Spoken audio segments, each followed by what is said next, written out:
The 91 Viper, and Ryan DL has an issue. That is in pit lane because that was one of the IMSA officials walking by. There's a shake of their head. There's no fire in the V10.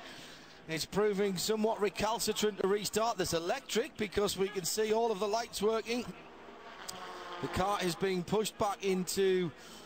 in fact, it's being pushed behind the wall. Disaster for the car that had just taken second position. Has already dropped down to fourth and will go further back down. Oh, this is a nightmare. The SRT story thus far had been relatively good. So many Viper fans here this weekend. The car corrals are full of them. Now, is this just a simple switch problem or is it something more complicated? So much electrics on these cars now. I thought that car has spent a lot of time in the pit lane. I saw it came in a couple of minutes ago, so it's already lost at least one lap. And the second's ticking away here. As we see also, Sean Edwards is on pit lane as well in the car, number 30 car that had been leading in GTC for quite a long time. It lost the lead to the sister NGT car of Kuba Germaziak, number 31. But Edwards is in the pits from third place in GTC. Oliver Gavin in the pits also. Second place in GT. Well, this, I'm afraid, is terrible news for the guys at SRT. Remember, this is Viper coming back for its first full season with the new generation GTSR. A couple of days ago, we caught up with the SRT team who've been comparing the two generations of Vipers. I mean, if you compare the new generation Viper GTSR, as far as the cars were built, I mean, the old one was built in a GT1 spec, which had a lot more horsepower and different tricks on it. And this spec is a GT2 spec, so a lot less horsepower, but we have an enormous amount of technology on these new. You know, if you were a half a second off back then, it would maybe be just a couple spots. Now it's probably 10, 12 spots, something like that. But the GT battle that's raging in ALMS right now is as tough as it gets. And so credit to SRT for saying we want to come back against the best. And you know, Tommy was right, because this weekend in qualifying, the difference between first and eighth place in GT was just 0.9 of a second. But I'm afraid things aren't all going to plan. Having had a great run for this car, Jeremy, it's now dropping out of contention in that competitive GT battle. Yeah, very much so. That is a great show. But what a magnificent run that they have put on this afternoon. I mean, I think everybody expected the Vipers to be competitive or close to being competitive after all the work they've done over the season and a great start to last year. But I don't think really we were expecting them to be running at the front, which is exactly what they have done through most of this race.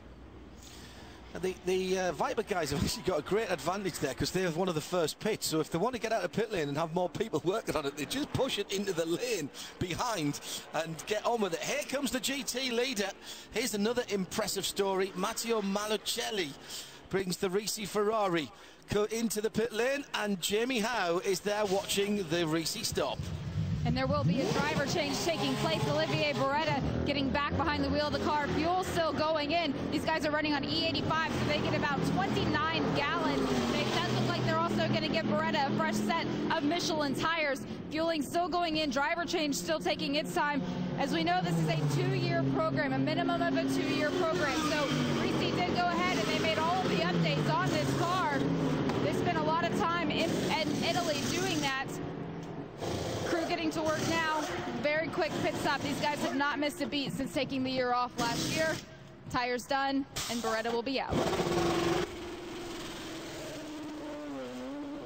Oh, the sound of that Ferrari. Well, there's the slightly better news. The SRT Viper number 91 is back on pit lane, but it still doesn't have fire.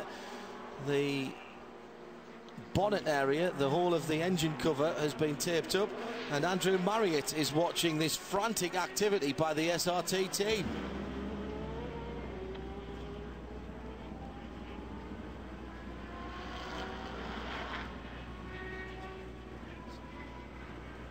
So I just talked to Ryan DL. He tells me, firstly, they had some problems with the lights, and they were flickering on and off, and now there's some sort of electrical short. They have fired it up.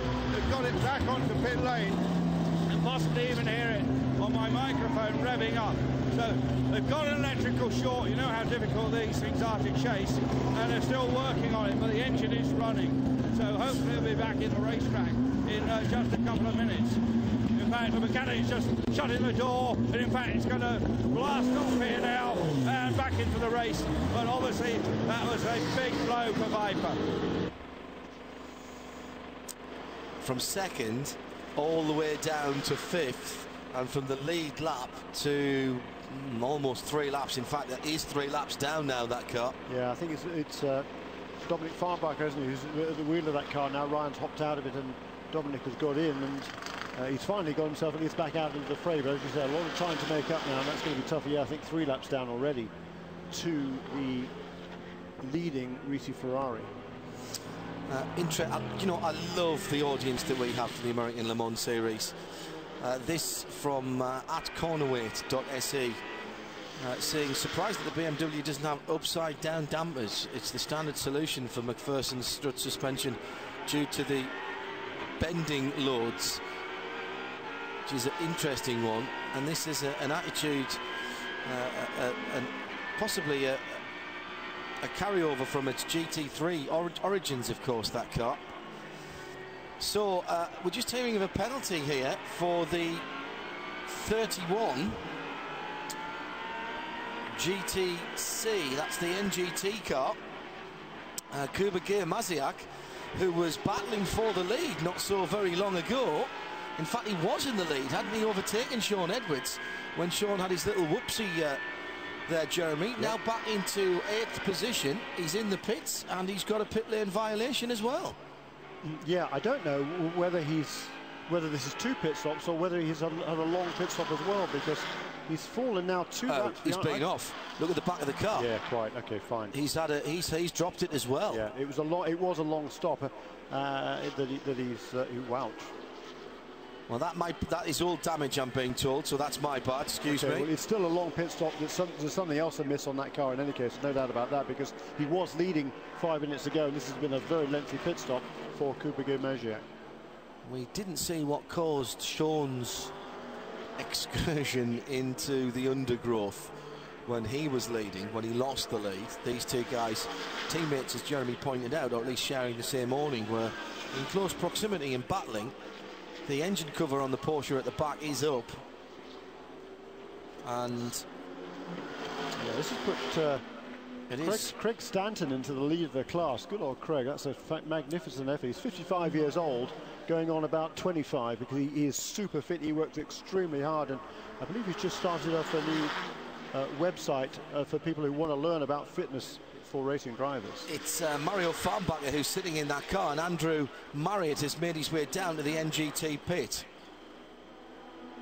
They've got a bit of the wiring loom out here, and they're checking each wire to see if there's a signal there, and that one's just lit up. But obviously there's some problem with the wiring to the right rear light, and obviously they can't continue in the race until they fix that. So that's what they're doing, trying to sort out the wiring. If you took your Porsche to a local dealer, it'd probably charge you about 500 quid to do this, I should think. I think they call them Porsche centres now, Andrew, but yes. And they charge a lot more than that too, probably. Well, that LED light cluster for a 997 is probably 500 or 600 quid, so the sharp end of $1,000, I would think, just on that bit. And twisting the wires together is something you would never see at your Porsche centre. I hope not. Ah, bit of insulating tape, bang it in and get it away.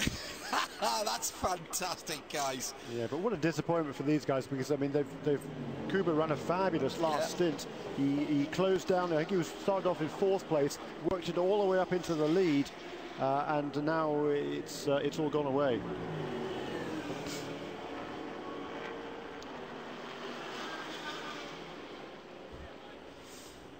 So that car dropping down now, getting down towards out of the top 10, Jim, in the GTC category. It has left. Now, wait a minute. Wait till you hear what I'm about to say. It's left in the lead. The TRG, number 66 in the lead. In fact, as I said that, it's just lost the lead. Damien Faulkner at the wheel, but it's the number 10 at the moment of Andrew Davis, the second of the Dempsey Del Piero cars. Right, because that car's just made a pit stop and Damien Faulkner's just taken over from Craig Stanton. So that explains that change of lead there. I don't know whether the number 10 car has yet made its pit stop on this sequence. I think it hasn't. So it's number 10 for Dempsey Del Piero Racing, as you say, number 10 Andrew Davis in the lead, but I'm pretty sure, I'm sure he owes us a pit stop. It's Jerome Blekemolen who's just jumped into the 22, so we've got the mouth-watering prospect of Faulkner versus Blekemolen for a podium position at least, and possibly the GTC overall in the last, what, 2 hours and 45 minutes. For sure. This is what it looks like from the leader, Alan McNish, with the Audi super bright white LED headlights, cutting through the darkness and also saving a bit of weight on the Audi Ultra lightweight technology. Alan sitting to our right and about 2 feet further back than our camera is, so he has a slightly more restricted view than what we're seeing from here. Let's have a listen to the regen. No regen. No regen under braking there. Let's have a listen again. Oh yes, there is just a little whistle a bit there. of a whine, you can hear it, can't you? It's not as pronounced as it was earlier on, is it, Jeremy? No, it doesn't seem to be. Oh, little wiggle there from Alan going through the final corner. Sorry, the penultimate corner. Let's say you're under heavier braking going down into 17. It's into top gear. Oh yes, definitely. There's a sharper edge to that engine note, even from inside the car, than there is from the number 1. So clearly some changes over the winter to the engine mapping or the exhausts or something on those cars. Can't wait to see them pitched up against the Toyotas when they come as part of the American Le Mans Series weekend at Austin, Texas later on in the year. Weaving his way through some GTC cars down there through turn 1. Yeah, Andrew Davis in GTC, the leader, is now on pit lane, so that will bring everybody, I think, back onto the same sequence in GTC, and I think it should bump Damien Faulkner into the lead of that class, with Brian Wong in second place and Jerome Blekemolen in third. Slow lap last time around for Blekemolen, so maybe he just made his pit stop as well. He had. Okay, yes, fine. Yes, that would have been his outlap, Jeremy. Fine, so Brian Wong in number 45, I think, will resume in second. I don't know, we'll have to see where Andrew Davis comes out after his pit stop. But certainly the number 10, the number 45, number 66 and number 22 very much in contention. Number 30 car, Sean Edwards doing a super job during the last stint. He and Kuba Giermaszek in 2 NGT GTC cars both seem to have had some sort of difficulty, I think, during that last round of pit stops.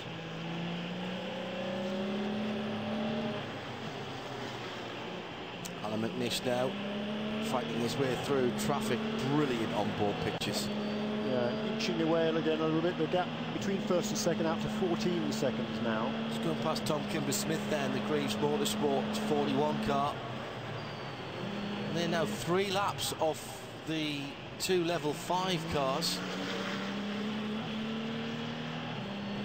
Both of the ESMs have dropped away now. David Brabham, of course, with that incident earlier on, or at least with that mechanical failure earlier on in the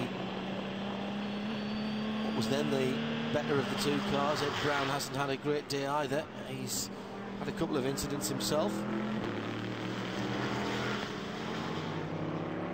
The level 5 guys will be delighted to have got the jump. Alan McNish virtually had to come to a halt there as he tried to work his way through a couple of GT cars that were battling amongst themselves. As I say, Alan McNish will have... Patience, the key. Patience is the key.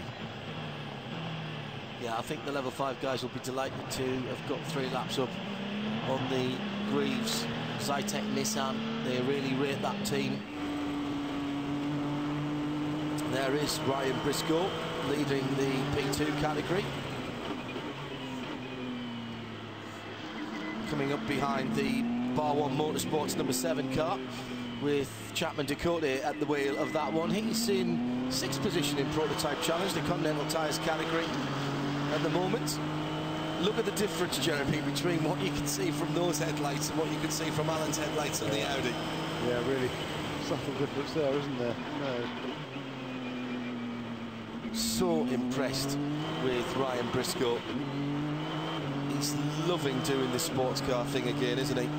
Yeah, he's just a really good guy too. I noticed earlier in this week his former boss at Penske Racing, I don't know, is he still employed at Penske Racing? He's not driving for them certainly this year, it would appear in the Eyes on the IndyCar series, but the son of Tim Cindric, who is the president of Penske Racing, 14-year-old son Austin Cindric, has just started his pro racing career in the USF 2000 Championship.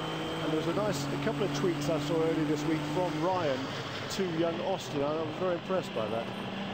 Night and day, literally, between those two sets of headlights. Look how much further the Audi headlights penetrate down the road. And the beams set up perfectly. Corner lights as well, so that there's enough light to see the curbs on turn-in. That is just remarkable, the difference between those two views. As McNish breaks down, the flash bulbs going, electronic flashes going off from the side of the road. Sort of flashing yellow light to the side there. That must have been something outside the circuit. But McNish finally gets a bit of clear road, Jeremy, to get his foot down again. A 52.5 last time from McNish, 52.9 from Fazler, 12 seconds back down the road. Just rides the curb on the exit.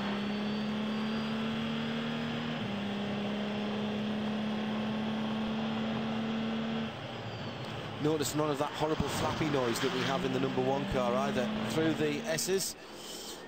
There's one of my favourite shots of the overnight. It's John Heinhoff and Jeremy Shaw as we head into the last 2.5 hours. We're inside a normal ALMS race distance of 2 hours 45, 2:37 still to run. Thanks for being with us. Thanks for staying with us. Awful lot of you clearly have been here right from the start on ALMS.com and our syndicated partners around the world. Great battle for 2nd and 3rd in Prototype Challenge at the moment with the 05. John Bennett and Stefan Johansson. But before we head into the last 2.5 hours, let's remind ourselves of some of the action. And there's been plenty to go through. From the start of the race, the 2 e-tron Quattros really have dominated proceedings as far as the first couple of positions are concerned. Although, as you'll see, it hasn't been plain sailing all the way through. Penalties have been the story of the day, and we're not talking about a soccer shootout, we're talking about avoidable contact. The number 3 got one to start with, but that wasn't the end of its problems. The Corvette going behind the wall with gear selection problems. They tried to fix it in the back of the paddock, but it has since had further problems. Not quite as big or as spectacular as Andy Merrick in the Delta Wing, the new 2-litre engine expiring early on in the piece. Also with numerous and recurring problems, the Mazda-powered Lola of Chris Dyson and Dyson Racing back to the awning. It came out, it's done a bit more racing, but it has officially retired. No team orders at Audi. Plenty of race action at the front of the field. The 2 from the 1, the 1 from the 2. It's been swapping all the way through the 9.5 hours. Alan McNish picked up a stop and 60-second hold for this touch on Mikko Schulstis in the 81 Prototype Challenge car. Electrical problems down at Corvettes. We talked about them with the gear selection. Smoke in the cockpit for the number 4 car. And then finally, the Dyson car was rolled behind the car, the paddock wall for good. The other American muscle cars, the SRT Vipers, not without their issues either, at least for one of the cars early on, the 93, with a bizarre problem with the wheel fixing studs. Meantime, the Audi battle continued and got a little too personal. Ollie Jarvis getting a touch from Luca Di Grassi. The two car then heading off into the boonies. Both Audis have been off the track. Disaster for the ESM, with David Brabham having gearbox issues. An input shaft to the gearbox, the likely cause of that car's coming to a halt. Klaus Graf, 2 penalties for him. The first one when he ran into the back of the Performance Tech Motorsport 500 car. That was 60 seconds. The second one for the side-by-side contact with Ed Brown in turn 3, stopping 60 seconds. BMW stealthed their way to the front, but when Dirk Muller came in complaining of a steering issue, when the car was jacked up, it was reasonably obvious what was going on. A broken damper diagnosed as the problem. That car has been fixed and sent back out. In fact, Dirk's back at the wheel, 7th position for him at the moment. Richard Westbrook attacking Bill Sweedler in the 23 Ferrari, and then Bill having this massive moment. Sideways, backwards, forwards, and heavily into the tyre wall with right rear suspension damage. The corner that was hit. Good news for Bill is he walked away. The Ferrari will need some attention. And then just after taking 2nd place in GT, the number 91, the remaining Viper with major electrical problems. It would not refire. Take a deep breath, because that kind of brings you back up to date with both of the Audis, Jeremy, having just stopped and changed their drivers. So now we have Marcel Fessler in the number 1 car, and he's due a pit stop any time. He'll probably be in next time around. But you're right, Alan McNish just brought the number 2 car into the pits out of the lead and handed it over to Lucas Di Grassi. Yeah, but I'm expecting Marcel Fessler into the pits this time around, or maybe next time actually. 22 laps Alan McNish did in that last stint of all green flag racing, and the number 1 car has generally been doing 23 laps between its pit stops, in which case I wouldn't expect to dive in for yet another lap. I found the answer to the question courtesy of Jim Roller in the TV truck. Thank you, Jim. He knows the right people to ask who will answer his questions. Scott Tucker is scoring points in the 551 car today, and that was declared before the qualifying session, as we thought.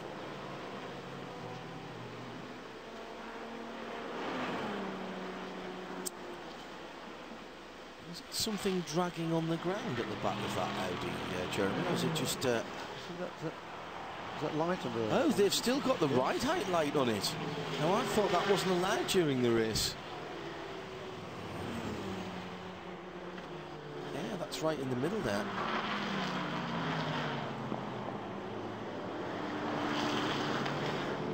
Yeah, clearly visible in the middle of the car. Let's have a listen to Marcel Fessler, who comes into the pits. Lap 284, right on schedule. You happy with that? That's another 23 laps, is it? Driver, yes, it is. 22 laps only for Alan McNish, but 23 for Marcel Fessler, and I'm pretty sure he's going to be hopping out of the car. And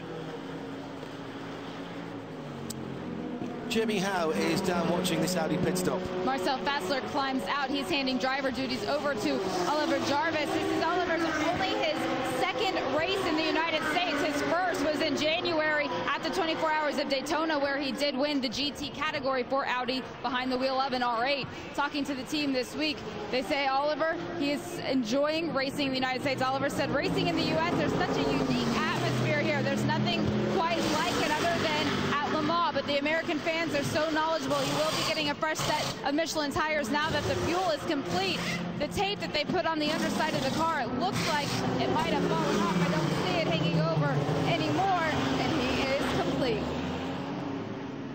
Yeah, just it didn't sound as bad as it has done, so whether they've turned the wick down a bit or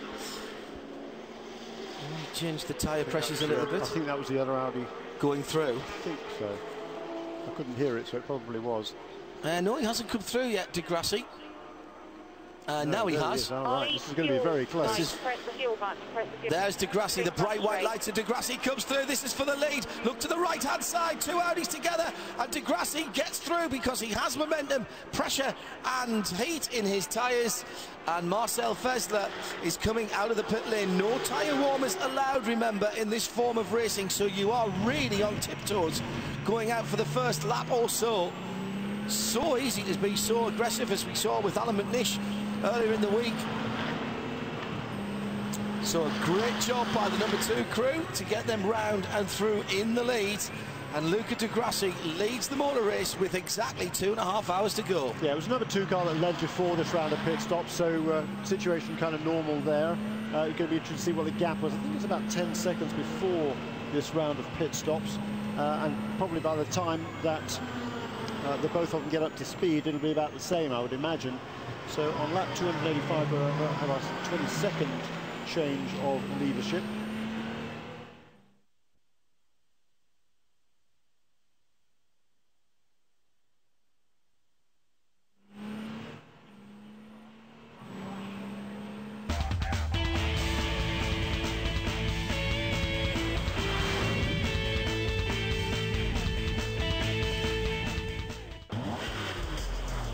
When it comes to full contact motor racing, nothing compares to the half-mile high-banked Bristol Bull Ring.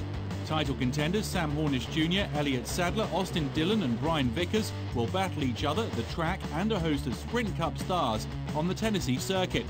Motors TV will have delayed coverage from round 4 of the 2013 season, Sunday, March the 17th from 3 in the afternoon.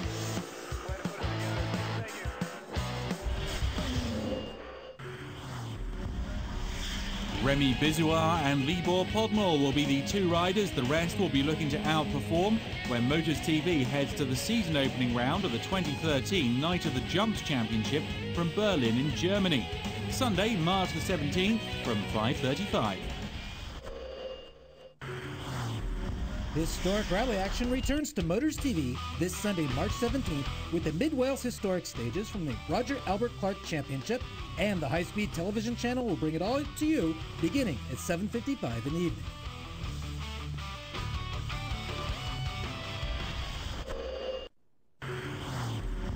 Just when you thought Nick Sanders had done and seen it all on his motorbike, he's back on Motors TV with yet another two-wheel expedition.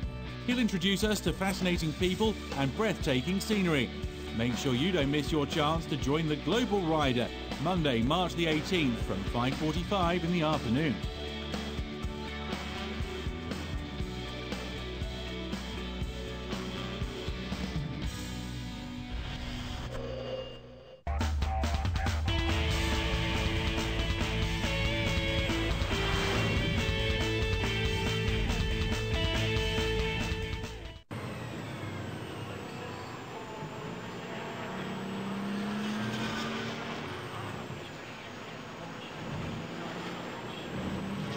Somewhat ironic as he is a Tag Heuer ambassador, of course, as an Audi driver.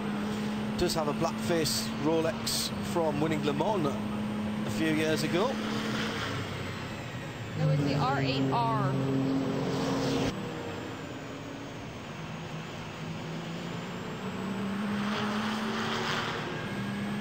So Luca Degrassi leading on lap 286.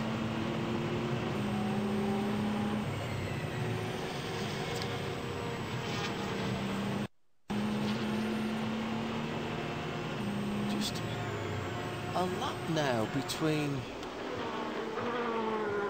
No, still 2 laps, sorry, between Kimber Smith and Ryan Briscoe. But only a lap between themselves. They must be a bit closer to Pagenaud in the P2. 551, 552 and 41. 272, 271 and 269. No, that's just clipped through as well. So it's still the 2 laps then. 2 second place as well. Greaves, good work out for them early season before they start their European campaign.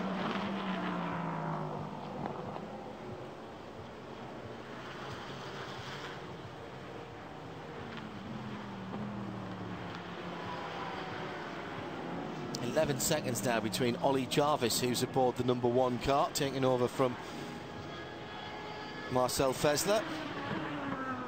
Luca Di Grassi who leads.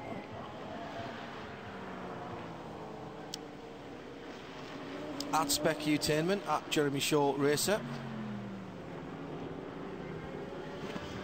And Olivier Beretta continuing to stretch the lead now. He's taken over from Matteo Malucelli and continuing the good work in the lead of GT Risi Ferrari team.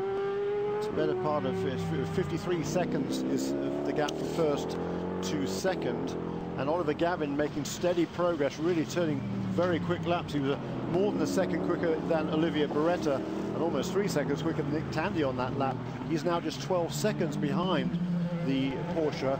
Is Oliver Gavin in car number 4, the Corvette, making up for that penalty that was served by Oliver Gavin but incurred by Richard Westbrook as a result of the contact with the number 23 car a couple of hours ago. Josh Van Cleef has tweeted to at Specutainment, I know it's heartbreak for the teams. Part of me does like that Sebring is a race of attrition, as it's meant to be. And I mean, I'm not sure I agree with the sentiment about that Josh says there, Jeremy, but I know what he means. We've become so used, haven't we, even in long-distance endurance race, to almost faultless reliability in races that are getting quicker and quicker. It's almost a shock when a BMW has a damper issue or a Porsche breaks down, or, you know, we just don't expect to see this. No, it doesn't happen very often, but and even on a track as rough as this one. I mean, this is a real test of man and machine, this place. We've talked about it all the way through the show.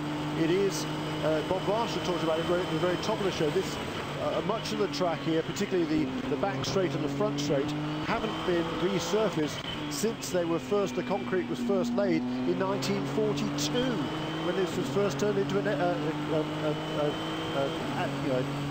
hard surface airport. So it's been a long, long time. Those concrete is certainly showing its age. If you walk out on it, you'll see how rough it is, and it really does take make these cars take a bit of a beating. And plus the curbs here, running off the road, as you invariably will do during the course of a race. It's one of the toughest tests of machine anywhere in the world. Good run by Marcel Fessler from the number 1 Audi. He's handed over to Ollie Jarvis, who sits in second position at the moment, and Jamie Howe is down in the Yost Audi pit, and we can have a chat with him now with Jamie. It was Marcel Fessler who claimed the pole position and a new qualifying track record. Marcel, we're getting into the 9th stages of this race. What condition is the number 1 Audi in? Still in a good condition. We just lost a flick during my stint. I hit a Porsche very little, and but the car seems to be quite okay. We know that you guys come here to test for the 24 Hours of Le Mans. It has not been trouble-free for Audi today. What work needs to be done before the 24? Yeah, you know, the new car is pretty new, so there's for sure still a little bit of homework to do. That's the reason why we are here, because test the race car under race condition is the best what you can do, and Sebring is a really good racetrack for doing that. So at the moment we're still leading. That's a good thing, both of us, and yeah, just try to keep the rhythm high. And yeah, we're still a little battle between car number 1 and car number 2. Will you get back in, or will Benoit finish out the race? No, I think now I'm finished, because it's just 2.5 hours left. So it's Oliver Jarvis in the car, and then normally Benoit is his drive after. So I think I'm free now. Good job. Go get some rest. Kevin Earns says, it appears to me that there has been way fewer full course cautions than last year. I think you're absolutely right, to be honest, Kevin. Jeremy's going to look that up, and there's a simple reason for that. We had 42 cars start this year. We had 60 odd last year, and far more fast prototypes at the head of the field, because it was a WEC round last year. There was the 10 plus last year? Yeah, 10 plus, yeah, 10 plus 1. It was 11, they're right. This time we've only had just the 1, 2, 3, 4 for 5 laps each, and one of 6 laps. So last year it was 53 laps of the race and 11 cautions in total during the 12 hours. Hello to Egil Sadford, who's just tweeted, F1 qualifying started, didn't like it, I've come back to the excitement of Sebring. Hello to all the Danish viewers. Good man. You can tape that and watch it later. Into the pit lane. Oh, what a shame. This is the Del Piero Dempsey Tully's Coffee sponsored Porsche. And this is Michael Avenatti, the best place of those two cars. He was in 5th position in GTC. He's going to lose that, I'm afraid. He's got a right rear puncture. But that car otherwise looking in pretty good shape, Jeremy. And it'll be 4 tyres for that car. Andrew Marriott is down there. Yeah, well, the problem here is the right rear, and we're just having to be shuffled up a moment because the number 13 car came in right into the next pit box. Flat right, so I've done a bit of damage to the rear bodywork, as we've seen many times before, with all the black scarring as the tread has flailed around. The new right rear is going on now, and that car will be going away because Andrew Davis has done a great job in this Tully's Coffee car. And off has gone the number 8 Continental Tires Prototype Challenge car. This is the Bar 1 Motorsports entered machine, and this is Stefan Johansson from 2nd in the Prototype Challenge category. It's out of turn 10 again. Plenty of action there for the big crowd. Right in front of the number 1 Audi, and Stefan loops it on his own. What a weird accident that was. He's managed to get it back now onto the hard standing, but he will have lost now. 2nd place is John Bennett. Oh, maybe not actually. John Bennett was a lap back, so if Stefan could get it pointing in the right direction quickly. Wow. I've been watching the gap between 1st and 2nd. It'd been coming down consistently. Stefan had been doing a fantastic job, so what happened there I've no idea, because he got that gap down to less than 20 seconds, but you know, that's going to cost him big time now with that split.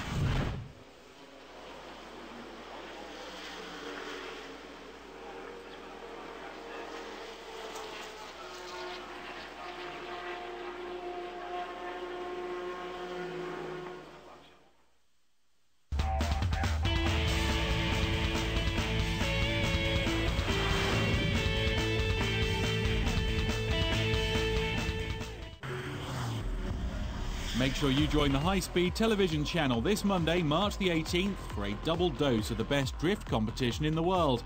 At 7:05, it's off to Japan for round 6 of the D1 Professional Drift GP Series, followed by the latest round of the US Formula Drift Championship from Irwindale, California. The world's best enduro riders compete in the FIM Super Enduro World Championship. Make sure you join Motors TV for this unique indoor motorcycle competition from the French city of Tours. Tuesday, March the 19th, beginning at 7:55 in the evening.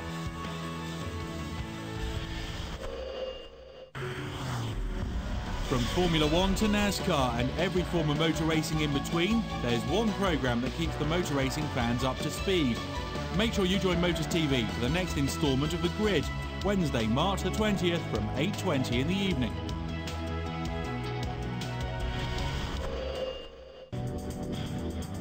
The Welsh Lake District will come alive to the sounds of the UK's top rally teams blasting from one stage end to another in round 2 of the BRTDA Rally Series, the Malcolm Wilson Rally, Friday, March the 22nd from 9:15, followed by the latest action from the Finnish F Cup Rally Championship at 10:05.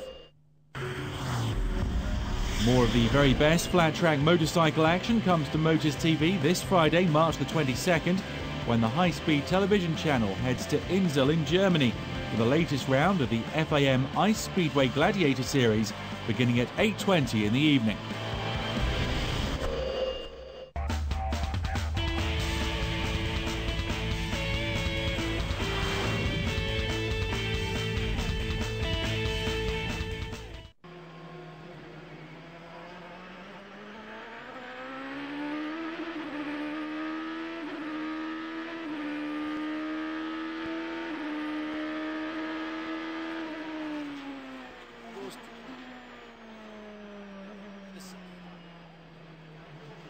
Between that and what is really just a letterbox of a windscreen, isn't it? Yeah, that's right, because the Lola B1260 does have those larger front wheels than we saw on the previous generation of Lola prototype sports cars. So yeah, the visibility is not particularly good. I think it's still a little bit better than the Audi, but it isn't the best, that's for sure. I think it's probably showing us Nick Heidfeld still at the wheel of car number 12, and I thought he handed over to Neil Gianni during that pit stop. The Rebellion Toyota engine revving away there behind the driver's head. It's good points this for Rebellion. Pit stops now for the leader also in PC. That'll be car number 52, Michael Gouache, bringing that car into the pits. And has given up the lead despite that spin from Stefan Johansson. The 8 car goes through Jeremy, the Bar 1 Motorsport, and is now in the lead, obviously owing us a pit stop not too far down the road. But Stefan lost a little bit of time there, but no positions. And in fact, as I say, on the rotation of the pit stops, has gone through into first place in PC, 9th position overall. GT, by the way, Olivia Beretta, Ollie Gavin and Nick Tandy, all still on the lead lap, and separated by, well, just 4 seconds between Gavin and Tandy.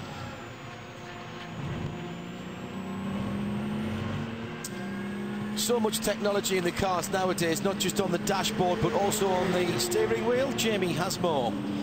Let's go back to 1999 when Audi first came to Sebring. It was with the Audi R8R. This is the steering wheel that came out of that car. You can see how simple it was. Only 3 control buttons for the driver. There's the radio, the pit lane, and the high beam. You can see it didn't have paddle shift. That was actually only for just here at Sebring. By the time they got to the 24 Hours of Le Mans, they had added the paddle shift on the back. Let's fast forward to 2013. This is the steering wheel out of the new Audi R18 e-tron. This is actually the spare, so I have to be very careful with it. But you can see all of the new electronics that's on it. This is the digital display screen where the driver can toggle between all of the different pages of data, all of their controls that they can do, their drink, the start. They also have the paddle shift here. And then the top ones, these are the high beams. We know how much they like to flash those lights at the GT cars. So it's a natural progression in the technology on the outside of the car as well as the inside of the car. Thank you, Jamie, for that, because had a Twitter message through for somebody asking what those top paddles were for, because they saw Marcel Fazler flicking them quite intensively and thought he was pre-selecting a gear. It's the high beams. The difference in cost in those 2 steering wheels? Probably about 10 grand. No, nearer to 30, I would say. No way. I think so, yeah. Oh. With all the technology that's in there, yes, they are very, very trick pieces these days. But and you know what? The other one, the one from the original car, yeah, it might have costed 500 maybe. Yeah, but you know what? They still turn the steering wheel in the wheels in exactly the same way, don't they? But they do an awful lot more too. That was quite amazing. Great piece, Jamie. Yeah, well done, Jamie. Let's go back to GT. The yellow headlights to closest to us is Olivia Beretta leading the GT category in 14th position overall, 269 laps, and he's got just over a minute on Ollie Gavin. What a great return so far for Risi Competizione, Jeremy, with a 13 car. It's ever turned out absolutely immaculately, as you'd imagine from Giuseppe Risi and the Ferrari of Houston organisation. Yeah, but you made the point there that it was to Oliver Gavin. It's Oliver Gavin now is up into 2nd place and only about a minute behind, so he's made up quite a bit of ground in the Corvette, and we'll see whether he can continue to do that. He's moved Nick Tandy back to 3rd place in the Falcon Tires Porsche. Still an excellent run for those guys, and they have, I think, a lap in hand over the best of the BMWs. That's number 55 car with Jörg Müller now at the wheel of that car. But the battle is still on. We've got, what, 2 hours to go, a minute between Beretta and Gavin. I think he's going to struggle to make up a minute, but that car, the Chevy Corvette, certainly has been a very, very fast machine today. Ollie Gavin in that number 4 car. By the way, just seeing that Audi steering wheel, it's very reminiscent of the SRW S1 steering wheel that I use on Sim Raceway, the Steel Series wheels. So once again, life imitating gaming, or maybe it's the other way around. Especially with that 4-paddle setup, that's exactly the same. Not very easy to use. So does Marcel Fessler. Through traffic, oh, there's a touch, and Ollie Gavin's in the side of the 31 NGT car. The NGT Motorsports car, which is driven at the moment by... Well, who is in that car at the moment? It must be further up the ante than I thought. No, farther down, because they had a long stop. Oh, it's Mario Farnbacher. It's Mario Farnbacher, yes. Remember they had that stop, didn't they, when they had the engine cover up? Oh, Ollie Gavin sticking his nose in where it certainly wasn't wanted by Farnbacher.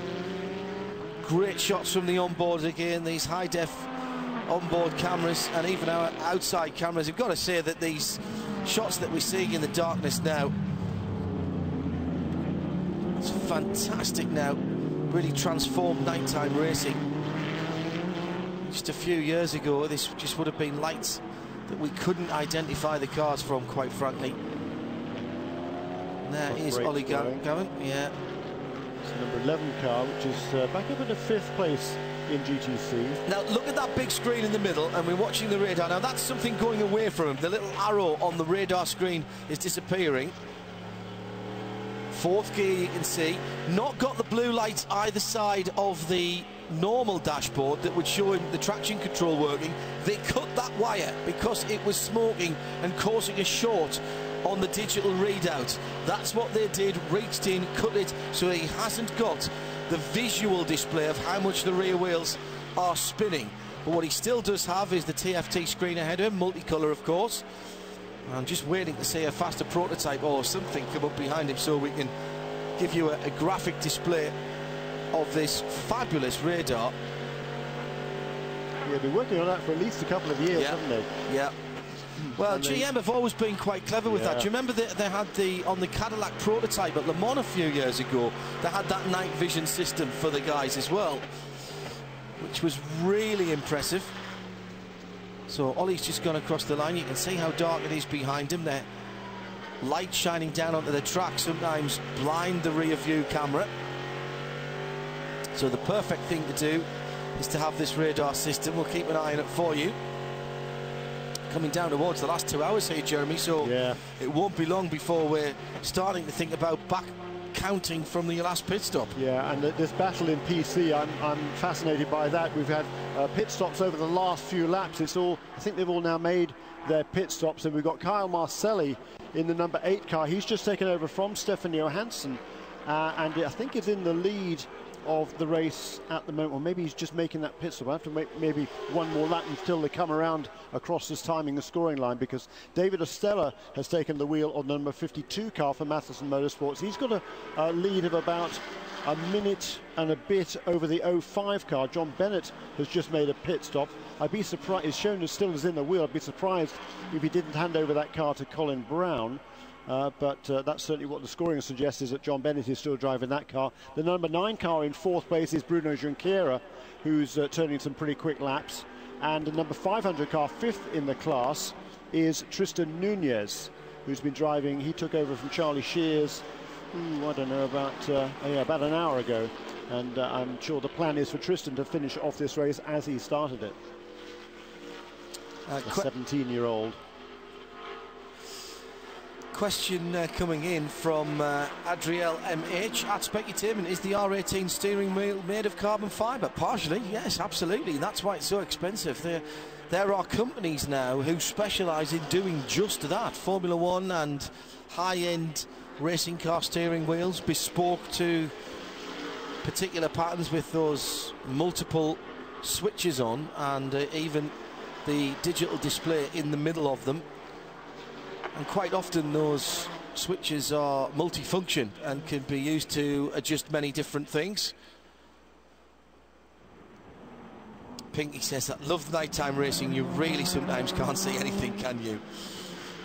Yes, all kinds of strange things going on in the dark. And at MPAL1, Marcus P, Melbourne resident, listening to Jeremy and I, rather than watching F1 qualifying, which is just around the corner. Well done.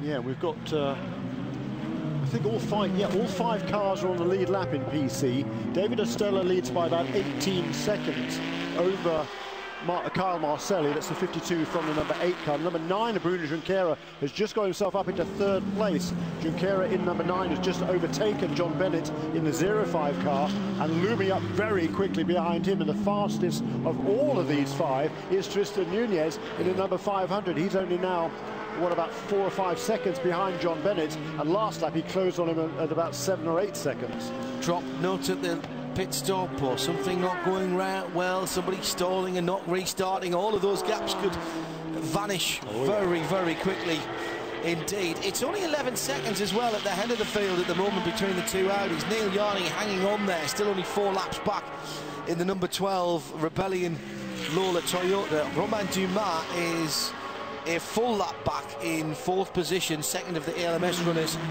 and he has got 3 laps on Matthias Besch in 5th position in the number 13 Rebellion car. 52 seconds is the gap between Simon Pagenaud in 2nd in P2 in the 5:52 to Ryan Briscoe in the 5:51. Tom Kimber-Smith a couple of laps back from that in the Greaves Motorsports Zytec Nissan. The PCs we've just mentioned, the GTs, Olivier Beretta by almost exactly a minute and 3 seconds to Ollie Gavin now in 2nd, who's got something in the region of 16 seconds to Nick Tandy in the 17 Falcon Tyres Porsche. Could be another podium for Falcon Tyres, Jeremy. That'd be a good finish for them. Yeah, particularly here at Sebring. It's a really tough track, and yeah, they've been fast here in the past. I mean, this is the track where I think where they first really shone. Wolf Ensler had a fabulous opening stint a couple of years ago. Was it even 3 years ago? I can't remember now. I think he actually got into the lead in the early stage of the race, but then as the temperatures came up and they slipped back a little bit. But this race, they've been pretty consistent all the way through. It's a great run by those guys. They are going to be absolutely delighted with the longevity of the tyres. Still not quite there. I think they'd be the first to admit that. But certainly since the, I mean, you called it very early on, Jeremy. Certainly since the temperatures have come down, they have had less difficulty in making those tyres last a full stint at racing speeds. Yeah, and what they've worked on particularly over the winter is the consistency of those tyres, and that most definitely is improved compared to last year. Let's hope they can maintain that through the season. Here's a problem.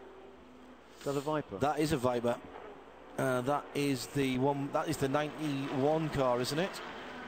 With the red inside. Yes, it is, and it's refired. It's Dom Farnbacher, 5th position. Only 25 seconds ahead of Ricard Leeds, though, in the Paul Miller Shortboard Watchers Porsche. That's on board with Dom, the red glow. The other one, I think, has got a sort of greeny blue glow on the neon on the cross brace of the roll cage. We're about to go over 300 laps for the leaders. No chance of a record run here, I don't think, although we should beat last year's total. Far fewer and shorter full course cautions. 325 laps last year. Yeah, we're going to blow that one into the weeds. 368 is the record, and that's just popped into my head from nowhere. So I may well have just made yes, but I may have made that up. Jeremy will delve into his records to find out if I did make it up or it was somewhere near right. Ollie Jarvis down to 10.5 seconds from the leader now. Took almost a full second out of Luca Di Grassi last time around. The GT battle, they're trading tenths of seconds. You know, the thing I love about sports car racing is Ollie Beretta and Ollie Gavin are, what, a minute and 3 seconds apart. And they are trading tenths and fractions of tenths of seconds as if they were side by side banging wing mirrors. And effectively they're, what, 1.5 miles, 2 miles apart on the racetrack. How many laps did you say? 368. 383. Oh, 383, okay. I think I might have said 383 actually. No, I said 368. Okay. Yeah. Yeah, in 2009. So Dindo Capello, Alan Nish and Tom Christensen, and that was in the R15 TDI. Covered 383 laps, 1,417 miles.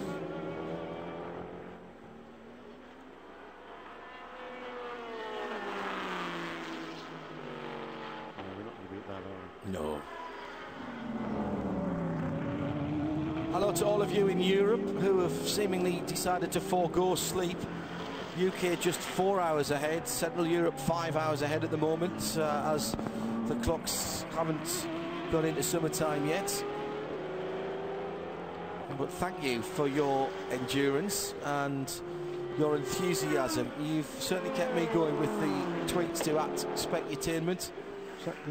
Yeah, that is the PC leader there, Correct. car number 52, David Ostella. Remember, they got thumped early on. Yeah. By was that the Klaus Graf incident, the first Klaus Graf incident, and we said that it knocked off that left rear light. And as you can see, they've got the green and the red in the middle and the normal set of brake lights on the right hand side, but nothing on the left hand side.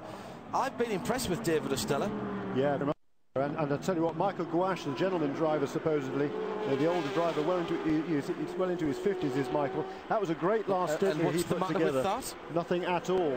He did a really, really fine job. I mean, he's not a professional racing driver, and so to turn a stint like he did is mighty impressive. And in fact, it was his, I think he might be the second oldest driver in the race, just behind Stefan Johansson, who also was driving well at 56 years old. But Stefan, unfortunately for him, made that one mistake, and that could turn out to be crucial, because that has turned the lead of the class into a 20-second deficit that Kyle Marcelli somehow has to make up. About 40 seconds behind them is Bruno Junqueira in third place in car number 9. But I tell you what, closing in on him at a rapid rate of knots lately has been Tristan Nunez, who's passed John Bennett in the Coro Sport car. And at number 500, Visit Florida machine is only just over a second behind Bruno Junqueira and charging hard. He's been the quickest car in PC for most of the last half a dozen laps. I think all the last, except the last one. Carl Marcelli was marginally quicker. 7 seconds at the head of the field. Ollie Jarvis has got a bit of a wiggle on and took 2 seconds out of Luca Di Grassi last time, and 1 minute 50.6 for the lead Audi. Yeah, the gap when they after the last round of pit stops was around about 10 seconds, came down to about 7, then drifted out again to about 12.5, and since then, as you say, Oliver Jarvis has got his head down on 48.7 last time around, and just 7 seconds that margin between first and second. Tristan Nunez again, a 58.7 that time. David Ostella, the lead car in PC, he's turned that to around about 2 minutes or maybe 1:59. Tristan's been doing 58s and 57s. He's charging along. He just got past Bruno Junqueira, no less. That's impressive. Dominic Farnbacher in the 91 SRT Viper. Let's head down to their pits in Chris Neville. I just checked in with Bob Riley on that 91 car. Really just an impressive run by this team all day. Lots of speed out of that car until they had that electrical problem. And what he said is essentially the car just shut down in pit lane. So when they backed it behind the wall, they turned off the traction control because they think it might be something with a wheel speed sensor on that Viper. And once they did that, the car did refire. Back out on track. I think they're down, what, about 2 laps right now. But they think they're pretty much out of the fight at this point in time, and that car no longer has traction control. Yeah, down actually 4 laps on the leader in class. And, well, they've got a battle on their hands with Ricard Leitz, who's just gone through into 5th position. And that would be a good result in itself for the 48 Chopard Porsche. Jörg Müller, the 55, the best of the BMWs.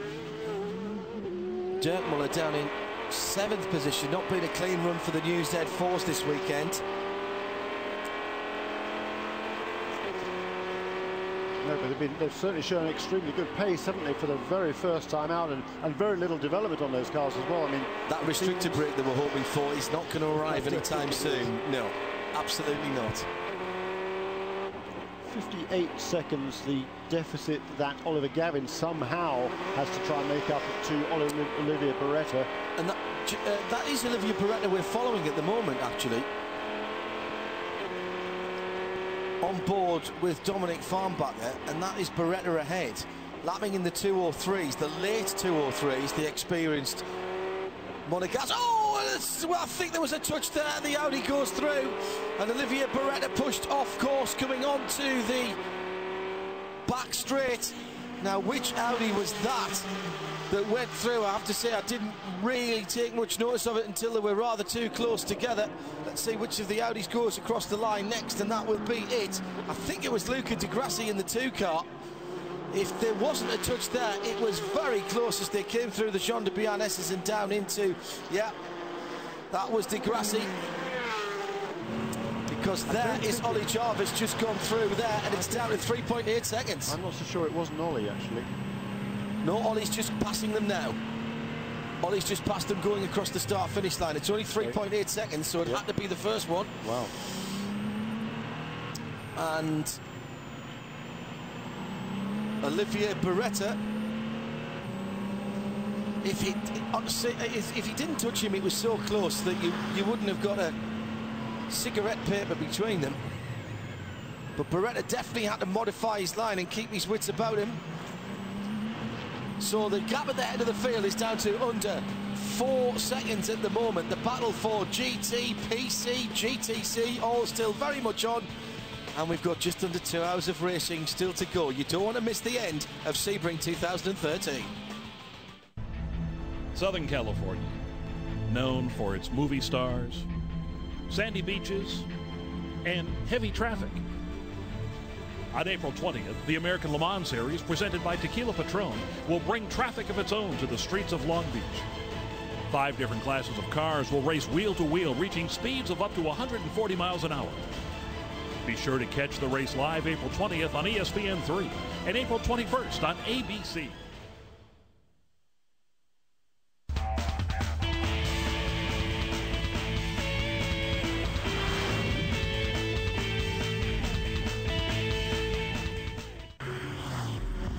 From Formula One to NASCAR and every form of motor racing in between, there's one program that keeps the motor racing fans up to speed. Make sure you join Motors TV for the next instalment of The Grid, Wednesday, March the 20th from 8:20 in the evening.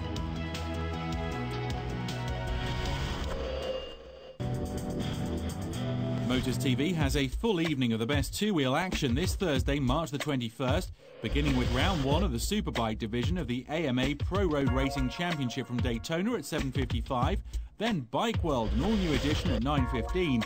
At 9:40 we head to Brands Hatch for the opening round of this year's Thundersport Elite Championship. And from 10:30 we stay at Brands for round 1 of the Aprilia Challenge Championship. Make sure you join Motors TV this Friday, March the 22nd, for a look back at the USA P1 Superstock Championship. The season review beginning at 6:10, and it's followed by a trip to New Zealand for the Group A division of the World Jet Sprint Championship from Wanganui.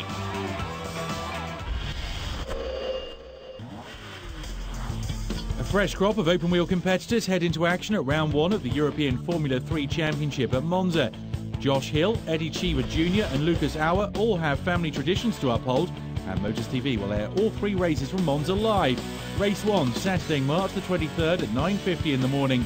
Race 2, Sunday, March the 24th at 10:10, and Race 3 also live from Monza at 3:55 in the afternoon.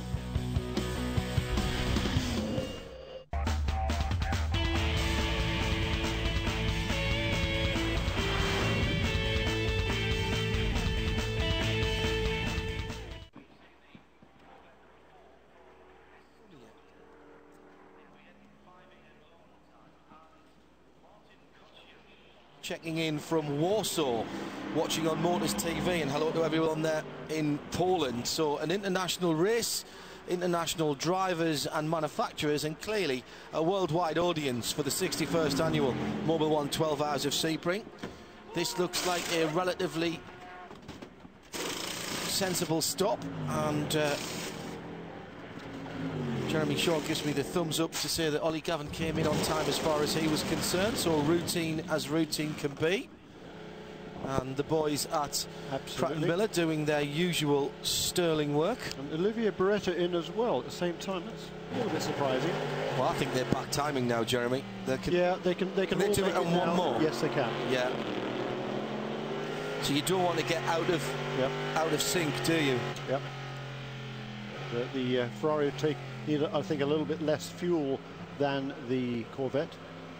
And actually, they've managed that really, really well, the Risi guys. Beretta is out of the car.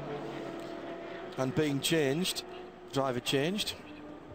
Jimmy Bruni will take over for the final 2 hours of the race, I would imagine. Yeah, I think he'll do a double. I think the guys have managed this really, really well, because once they got themselves into a position, Jeremy, at the head of the race, they knew that their better fuel consumption meant their stops would be slower, would be quicker, and therefore they've just covered the rivals behind them. They haven't pushed the envelope, although it did seem as though Jimmy Bruni was having a bit of a problem getting locked in there. If you're here at Sebring and you're thinking of leaving, don't forget the scanner frequency 161.875 and WWTK AM 730 to catch the end of the race on your way home, because this one is far from over. And thank you to the big crowd that we've had here this weekend, and in fact all through the week since I arrived on Wednesday at the track. Been quite amazed by the number and variety of people we've seen here. Yeah, just a wonderful atmosphere around the place, hasn't there been? Good buzz this year. You know, last year was the 60th, and we thought, well, you know, it's the 60th, fantastic. So, you know, we're all sort of, I think, as the lead GT car rejoins, all sort of almost setting ourselves up for something that was a little less exciting this year, and it's been far from that. Yeah, I absolutely agree with you. I think yeah, we had that huge field last year with the WSC cars here as well for the 60th, but we got some fewer cars this time. But I think the racing has been, well, frankly, I think it's been even better. I think 63 is kind of too many cars, even on a track as long as this one, and 42 is about right. And we've had I think that's been borne by the fact we've had only four full course cautions so far in the 10 hours and 11 minutes that we've run. Yeah. You will have no truck from me on that, Mr. Shaw. Damien Faulkner now has 38.5 seconds, 30.5 seconds, excuse me, on second place. However, it is on Blake and Molan. We'll check in on that in just a moment, but there is the lead Ferrari, and Chris Neville can update us on Risi. Well, you're talking about those cooler conditions and what these teams are doing with tires, and it's been interesting watching that Ferrari, that Risi Competizione Ferrari, all day long, because they've been coming up with some very interesting tire combinations. Every time I go over there and check, early in this race when we saw higher temperatures, they were really working harder tires on the left side of the car. They started out with the rear softs on the right, and then they went to all hard on the left side of the car, softs on the right side of the car, and that really helped out with the tire wear. But as the temperatures have come down, both ambient and track temperature, they're going now back over to the softer tires. So this is a team that's really paying attention to that, trying to get everything they can out of that car. And I love seeing these guys working different combinations on all the different corners of the car. And again, exactly what we were seeing there, Jeremy, about Risi thinking their way through the race. The leader is in, and Chris Neville has run down from Risi. How does he do that so quickly, Chris? This is the one car. This is the car that we've seen with the problem with the floor of this car and the team, and actually me now looking underneath the car, trying to see that damage. And I checked in with this team just a little while ago. Oh, also a dive plane on the left front missing right now. And what the team said is that the bottom of the car was definitely flopping around in the air early on, but because there's so much debris on the racetrack, sand, rubber, all kinds of different grit out there, that as that floor has been kind of bouncing around out there, it's actually being packed in with that debris. So that that vibration that they had early on when that floor was vibrating, it really isn't doing that anymore because it's got so much debris packed up in there. So when they get that car off the racetrack, they're anticipating, quite a few pounds to come off. Going to have to worry about the minimum to come out of that cup. They're just anticipating a lot of debris to come probably out from underneath the floor in that car. But they said the issues that they had with it early on, not so much anymore on the handling side with that vibration. Yeah, they're not going to have to worry about minimum weight there, Chris. Thank you very much indeed. Did you see the order in which they came out of the pits there? I didn't notice. I was looking the wrong way at the time. There's the number 2 car. Where's the number 1? Ollie Jarvis has gone through. While we're trying to work that out, let's head down here. And it looks like Tommy Milner will finish things out here for the Ford Corvette. Ollie, what kind of a car did you hand over to him? I think a pretty good one. We've been sort of going backwards and forwards a little bit with the car, and we've been battling a few penalties and incidents, and we had a wiring issue earlier on in the race. And we keep sort of getting put back some and then having to fight back. if only we had had a really clean run, then I'm sure we'll be well in the lead now, and maybe making easier work of it. But Corvette Racing have done a fantastic job today. They've been battling brilliantly, been doing great pit stops. Proud to be part of the team. Yeah, in spite of the penalties, you guys have battled your way back, about 36 seconds behind the leader in that Ferrari. Is this something you think you can chip away at and take care of on the track? Or are you going to need a little help from the pits? Oh, I think that we might just about have enough speed, but they've still got quite a big gap, so it might just come down to that final pit stop. I don't know, it would be great if we could get a caution right now, because that would close things up for us, and then it might just come down to that last stop and that last sort of sprint to the finish. But Tommy's been driving brilliantly today. He's been super quick, so I think he's going to finish now, so that'd be great. Some fantastic racing in GT. Thank you, Ollie. That was Kelly, of course, not Jamie. Watch the screen. Watch that little arrow getting bigger and bigger and bigger. Tommy knows there's something coming beside him. Which way is it going to go? It's going to go that way that the arrow is pointing, and he knew not to turn into the corner. Brilliant, brilliant illustration of how that radar works. Jeremy. Yeah, after those two pit stops, it was the number 2 car ahead of the number 1. Now it's the number 1 ahead of the number 2. So by almost exactly the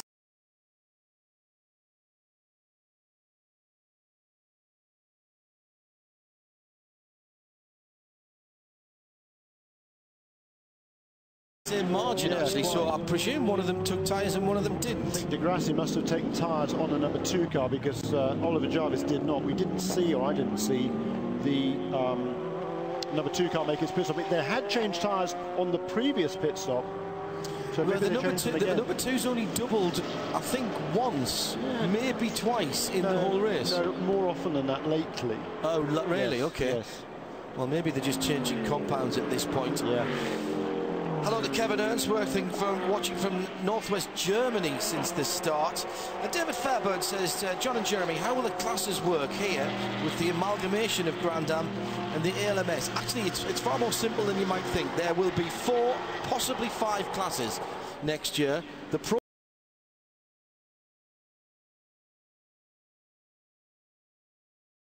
prototype category will be Daytona prototypes, the Delta Wing, and prototype 2s as they stand here, which will be balance of performance together.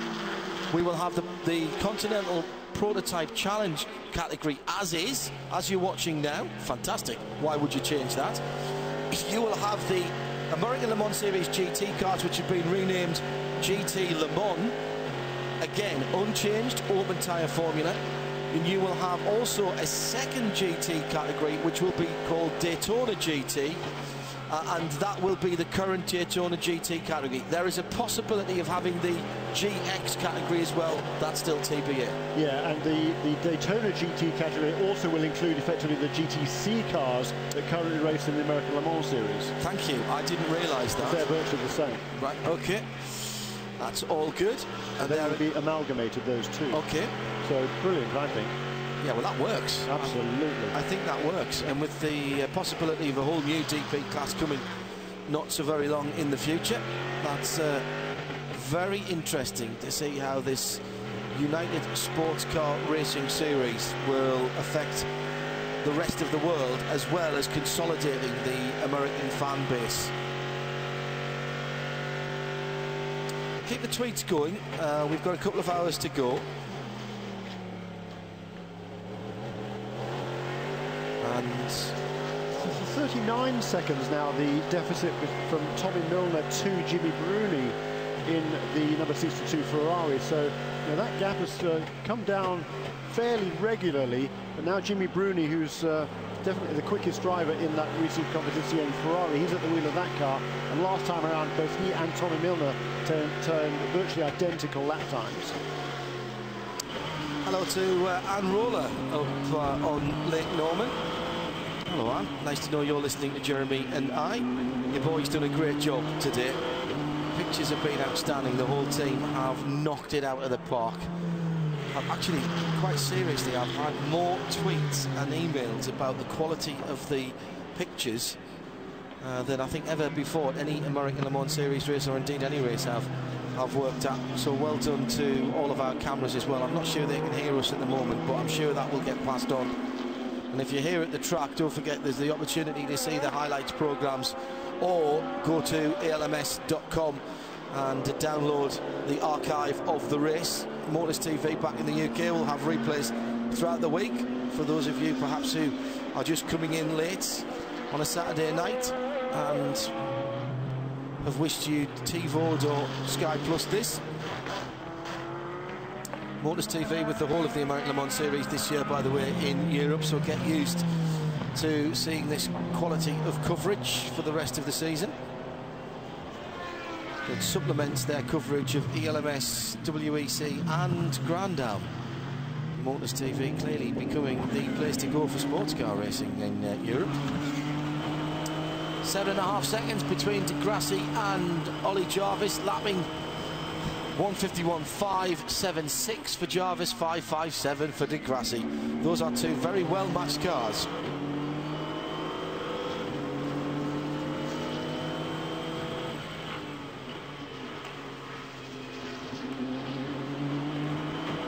Still fascinated by this PC battle that's going on. David Ostola leads from Kyle Marcelli, his fellow Torontonian, by about 18 seconds. Torontonian, I like that one. Tristan Nunez is only about 40-odd seconds behind them. Plenty of action on the track and plenty of work going on behind the scenes throughout today. All of the tyre partners, including Michelin, servicing the 42 cars. Everyone has been here all week enjoying the Florida sunshine and making sure that everyone has been able to go out racing. A great commitment from all of the support series and suppliers. These helicopter shots are remarkable. You really see the ebb and flow of where different cars are strong and weak, Jeremy, and nowadays with the quality of the camera lenses and the stability of the pictures from helicopters, you can see that Audi clearly because of the rear lights that shine out that you can see from the front, if you see what I mean. And there's the brakes going on as they go down to the hairpin at turn number 7. And just look at the bright white headlights as well that you can pick out. That's an Audi. You know that's an Audi. It can't possibly be anything else. Yeah, they are stunningly bright, those lights, aren't they? And it's kind of a problem for anybody who, you know, when the Audi's in your mirrors, you know it. You don't know where it necessarily is, so that's where that radar works really well. Yeah, it's so bright, it really is tough to see exactly how far it is behind you. You're absolutely right. But that radar, again, a great system. Just the pictures that we've had from on board that Corvette have been stunning, haven't they? It's amazing to me that how things have moved on in the 15 years that I've been sitting here looking at pictures. I mean, first of all, we've got HD flat screen TVs in front of us now, where we had 10-inch cathode ray monitors, 4 or 5 of them. Brilliant Bob Dawson rigging them up for us with a couple of timing screens, the cut pictures and an ISO monitor that we flicked around ourselves. Talking of brilliant Bob, how long ago was it that Bob Wallach's anniversary this weekend? Yeah. Absolutely. Always a sad time for us. Sadly knocked off his bicycle and killed just down the road from here at Sebring. Kelly? As Jerome Bleckamullen, and he stayed behind the wheel of that 22 Alex Job Racing Porsche, and as you said, those gaps are closing in a GTC. How much fun would it be to see Jerome and Damian Faulkner in the TRG number 66 car do battle? We've seen them do battle in qualifying all last season. Two fantastic drivers. Could be setting up for a great battle, but smooth pit stop here at Alex Job Racing. Don't forget, that's the team that went 1-2 in GTC last year. They did, and they also won Daytona Rolex 24 this year as well with the Audi, of course. They're looking to keep that streak of long-distance races victories alive. Damian Faulkner now making his pit stop for TRG in number 66, but that gap between the 66 and the 22 car had been 45 seconds. Jerome Bleckamullen got it down to a little bit over 30. Chris Neville is in the TRG pit. Well, Brian, you hit it right on the money there, talking to Kevin Buckler. He just saying that Damian Faulkner is going to finish out that car. He's very excited about that. Damian, a young Irishman who's done very well last year in GTC. And really, this car running in great shape. He also said that the 68 car was in a great position before. It had a ring gear blowout, and they were behind behind the wall for about an hour and a half trying to fix that, but this car in real good shape. The only concern at this point in time is possibly brake wear. They are keeping an eye on that. They've really kind of run it right to the limit with this 12-hour race, so they're hoping that if this thing comes down to the wire with them and the 23 car, that these guys are going to have to push maybe a little bit harder than they anticipated, and brakes could be an issue in the closing laps of this race. And there's a problem with the jack on that TRG 66 car. Oh, no, surely not more bad luck. St. Patrick's Day tomorrow, not the look of the Irish for the Irish driver, clearly here. And they can't get, they can't get the wheel on, actually. It's not tightening on the left front. Giving it another go. Meantime, the Lizards are in as well. A 45 car coming in out of third position. So Blake Mullen's is about to come across the line. And there he goes. And Blake Mullen's just gone into the lead. And still, Damien Faulkner sits on pit road.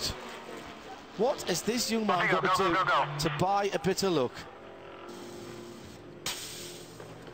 Both the left sides of the wheel nuts have had a problem, Chris.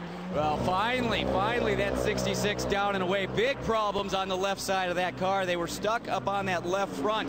They just couldn't seem to get that wheel nut tightened back up there. So a lot longer stop. Typically, a tire change on one of these cars is going to take anywhere from 8 seconds to what the Corvette team might do, and some of these other teams around 11 or 12 seconds.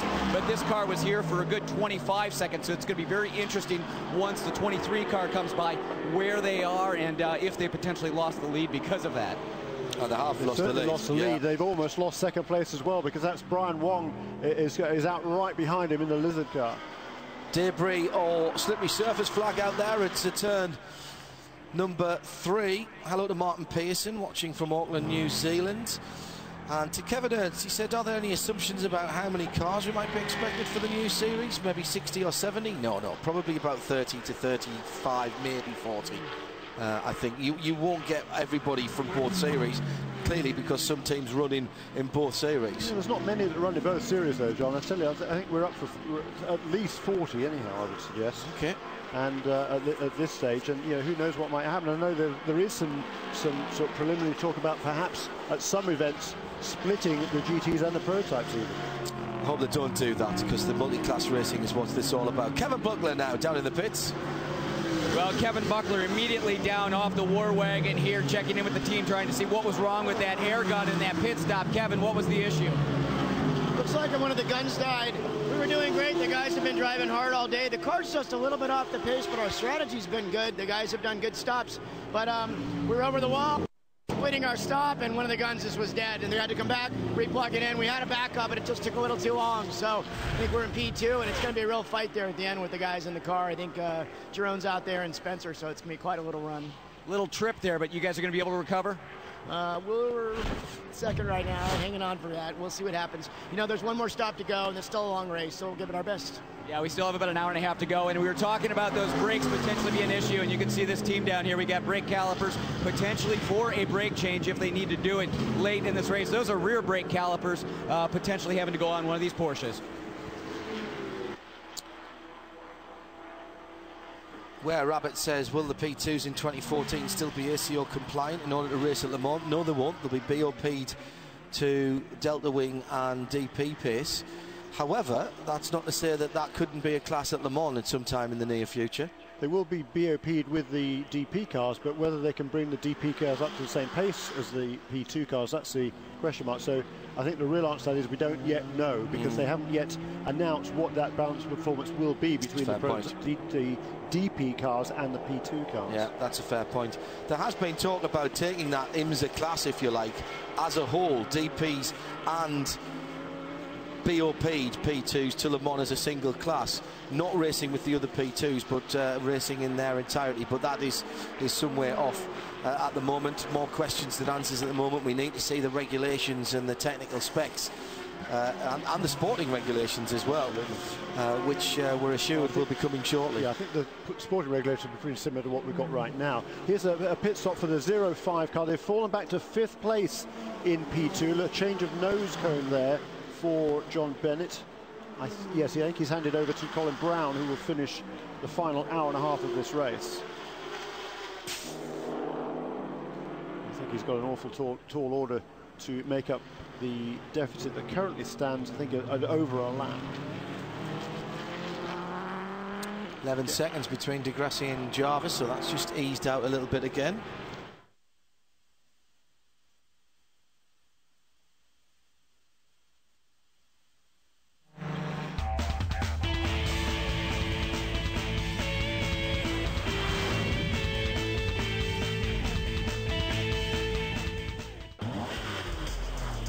When it comes to full contact motor racing, nothing compares to the half-mile High Banks Bristol Bull Ring. Title contenders Sam Hornish Jr., Elliott Sadler, Austin Dillon and Brian Vickers will battle each other at the track and a host of Sprint Cup stars on the Tennessee circuit. Motors TV will have delayed coverage from round 4 of the 2013 season, Sunday, March the 17th from 3 in the afternoon.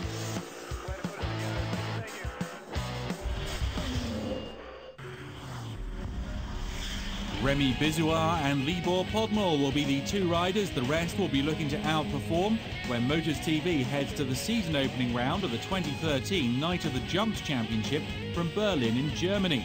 Sunday, March the 17th from 5:35. Historic rally action returns to Motors TV this Sunday, March 17th, with the Mid-Wales historic stages from the Roger Albert Clark Championship, and the high-speed television channel will bring it all to you beginning at 7:55 in the evening.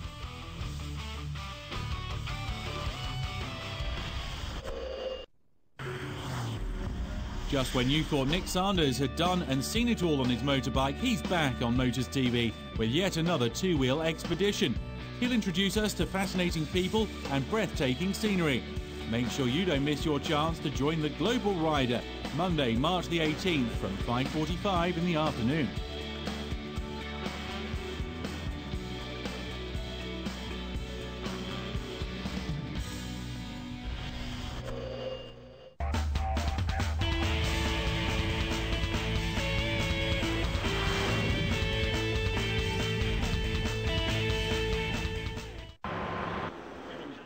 '17 toward the end of last year, but he's got quite a future ahead of him. And he's, right from when he started in the sport, his goal was to race at Le Mans in 24 hours, and he's certainly making good strides towards that. October 31st with his 17th birthday from Boca Raton in Florida.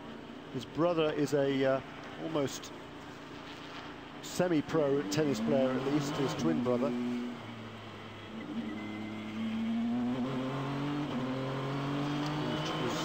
Closing in on what's called the challenger ranks on the pro circuit. He's plays tennis all around. His dad, Juan, was a professional tennis player as well. But Tristan, no, he got into cars. That's what he wants to do. Good lad. So the mum and the dad, one of them chases around on a tennis circuit, the other one chases around on a car circuit. Busy life those guys have. He was saying to me at the fan forum yesterday, the biggest problem about driving in the dark is all these brake markers that he knows so well from driving around here. And he has driven around here a lot, Tristan, of course, in single-seaters and open-wheel cars. Farmer cars, yeah. He said, for example, for turn 10, his brake marker is a tree to the left. And he said there's no light, it's not light enough there to see the tree. So in the dark, he's had to try and find something else. I said, do you need someone from turn 10 to put out something reflective? He went, oh, that's a good idea. So thanks if you did that for Tristan. Just don't move it. A Formula 2 race a long time ago at Rouen, and the factory March drivers went out and they painted little luminous. One of them painted luminous lines on the circuit to mark his turning points, his apexes and everything else. The first time he'd been to the track, and his teammates found out about it, and they went out there with another can of paint and painted a whole bunch of other lines around there as well. So that negated that little trick. Rouen Les Essarts on the way down to Le Mans, always worth the pop in. Sadly, they've knocked down the tribune and the pit building, although Jeremy and I waded off into the undergrowth to get some souvenirs a couple of years ago. But the track is pretty much still there. They were racing F2 up till, I was going to say relatively recently, but what, late 70s, early 80s? 80s, yeah. Yeah. because some of that track is still a little country park with the gravel traps and things like that. 70s probably. They did race there later on though, with French F3 stayed on racing at that track, but yeah, the big cars went away. I was there in 76, I think it was. Yes, you showed me where you camped in the trees. Yes. Fabulous. Well, one or two of you I know are drifting away from Sebring here and maybe are beginning to make plans to turn in for the night if you're further afield. An hour and a half still to go. Come on, you've gone this far, you might as well go to the end. If you're here at the circuit, don't forget you're very welcome to stay on in the front straight and cheer home the heroes. We'll have the presentations as well. Tristan Nunez in the pits. I'm sure this is the right time for that car number 500. He was only in, took over from Charlie Shears about 40 minutes ago. I thought he should have needed another stop now, and he's not able to make it to the end of the race from here without another pit stop.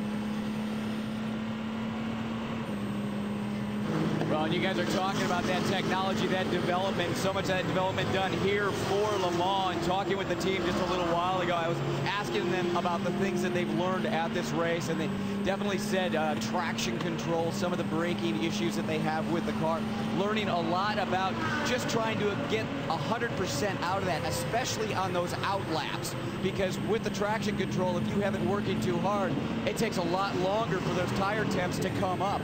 So they're really trying to learn what they need to dial into that, because when they get to Le Mans, they know that the competition is going to be a step higher than what they're having to deal with here, and they're going to have to push it just that much more. So while they're out here for the win, they're also trying to learn a lot for that race, and Brad Kettler telling me that what they learn here in a week would typically take them a month to learn if they were testing. Yeah, that's a very good point. Very, very good point. Inside the last 90 minutes, hello to Bill Benak in South Korea. We are really pulling people in. I guess it's early morning or morning there with you, Bill. Thanks for joining us here and our sports car community as we watch the closing stages of the opening round of the 2013, the final lap of the American Le Mans Series, before we go USCR racing next year. And more than one or two of you saying, in fact, Rupert Coles, hello Rupert, saying if there's an IMSA class at Le Mans, the Unified Championship will surely be the place to be. The Le Mans 24 hours plus one in your home series, a 12 and a 10-hour race, probably a 6 as well, I would think, at Watkins Glen, before you even start talking about any of the other longer races. So yeah, absolutely, we can't disagree with that.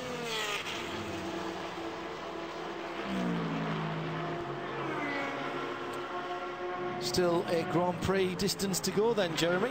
A couple of 100 miles or thereabouts. I think there might have been a problem for the number 500 car. It's a pretty lengthy pit stop that Tristan Nunez just made, and so I don't think he was on schedule, because it was only about 40 minutes since he was in for his previous stop in that car number 500. He's dropped now down to 4th place in the class, and David Ostella still leads it in the car number 52 for PR1 Matheson Motorsports car. That is the molecule on the side, and various other sponsors' names as well. Quest is another sponsor of that machine. In second place, Carl Marcelli, about 22 seconds gap now, the back gap from first to second in PC, number 58, 52 to number 8. Bruno Junqueira with that pit stop for Tristan Nunez moves back up into third place for RSR Racing with car number 9. Who too now is making a pit stop.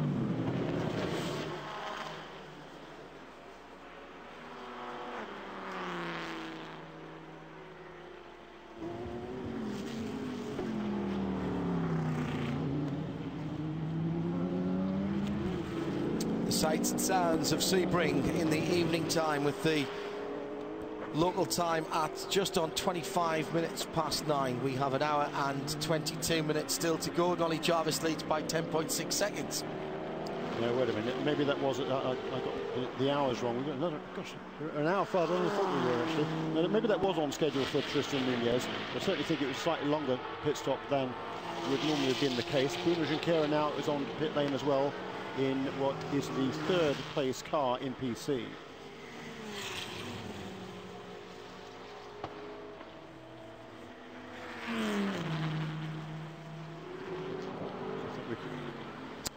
Temperatures are dropping down a little bit.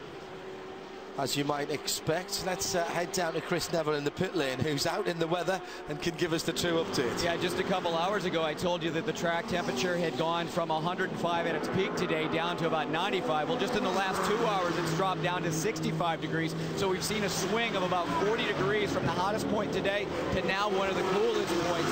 And talking to some of these prototype teams, they're the ones that really have to deal with that because they're making so much downforce underneath the car. And those teams telling me that the rear wing works pretty well in the heat of the day and in the cool part of the day. It's that nose, that splitter up front, that at the heat of the day you get a bit of a buffer, that heat coming off the road, that the front end doesn't work that well. But as soon as it starts cooling off, that front end starts really working well. So these last couple hours, the team's having to try and tighten these cars up a bit because they really start getting loose late in the night.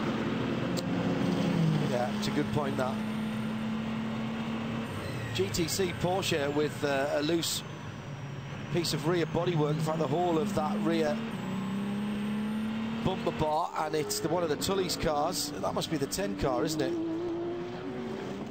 Not sure the 27 is still running round, if I'm honest. Let's have no number on the side. It is the 10 car, no lit number either. That will not go down well. It's Michael Avenatti who's had a number of problems in that car. He's still in 7th position in GTC. Remember, the team car with Andy Lally at the wheel claimed pole position, but after holding the lead of the race for pretty much the whole of the first hour, it all went a bit pear-shaped after that. It did. I think they're still the fastest lap in GTC, so some consolation. The car's been fast. Pole and fastest lap would be nice. Also, I think a new track record for GTC as well for Andy Lally. And Andy Lally, I take it back, the 27 still running, and in fact he's only 52 seconds behind the team car, so 7th and 8th for the Dempsey Del Piero Tully's coffee cars. Actually, you know what? They would have taken that in their first outing. If you give them that early in the week, of course you get pole position and your expectations sky high all of a sudden, aren't they?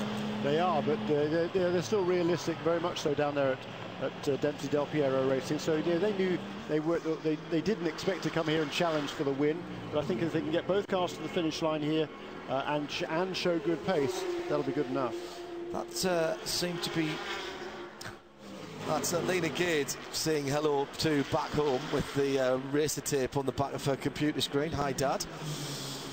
And that seemed to be quite a forthright discussion, exchange of views there on the Audi pit stand. As we're back on board with Tom Milner in the number 4 Chevy Corvette. Now, that's interesting. Only going down 1 gear into turn number 1. We saw the Porsche, the Falcon Tyres Porsche, going down 2 earlier on. Sorry, I'm normie for that sort of thing.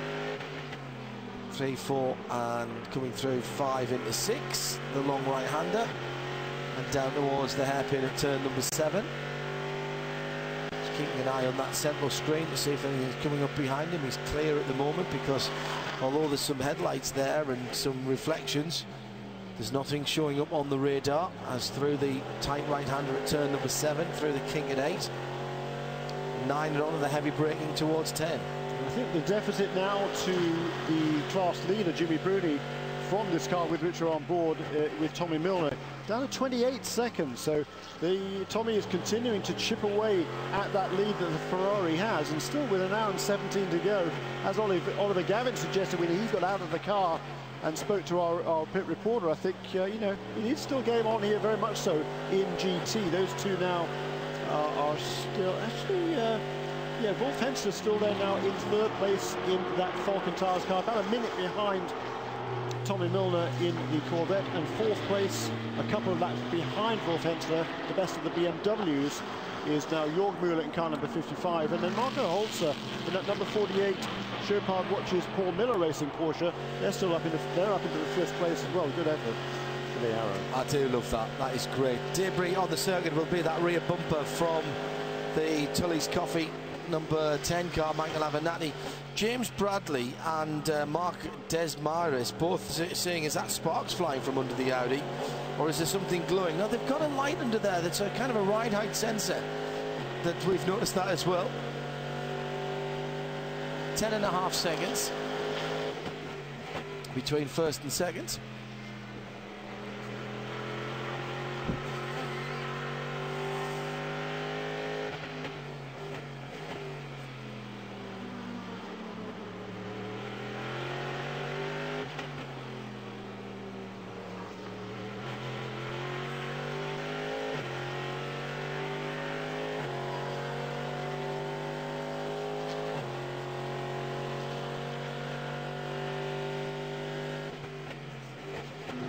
stop and go plus 60. Thank you. Pit lane. Stop and go plus 60, but for whom is the question. Details. So James Bradley and Mark Dismaris asking about that light under the Audi. So I think we've said it a couple of times. It's a ride height sensor. My concern is that I didn't think it was allowed during the race. I thought you were allowed up to the race and even during morning warm-up. Certainly through the evening hours. We commented on it when we were doing the PA, Jeremy, didn't we, for the evening qualifying or evening practice. But certainly at Le Mans you wouldn't be allowed that during the race. The Corvettes use slip sensors on the back wheels as well that aren't allowed during the race. So that may well have been noticed now that it's dark. You do run it all the way through, of course. It doesn't just work in the dark. May have been noticed by the officials.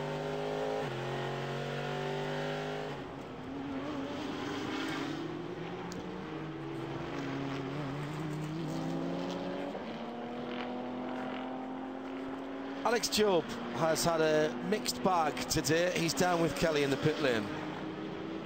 Well, there's been a lot of talk about Johnny O'Connell's 8 wins here at Sebring, but there's someone else who has 8 wins in a different capacity, but that's Alex Job. Alex, with all the success you've had here, do you still feel the magic of this event? Oh yeah, I mean this event's incredible. It's like no other event in the world, and you know we're in position now maybe to potentially add another win, but I don't want to jinx us. But you know, it's we had a good start, we had a bad middle, and now we've come back at the end, but we still got a little way to go. Will Jerome stay behind the wheel for the duration? He will. He's doing a great job. And how about your crew? I know that you guys have spent a lot of time trying to dial up those pit stops. Yeah, we had a couple of issues earlier in the day, and we had to work through that, and the crew's been doing a great job since then. So hopefully we'll just go green to the end and bring this home.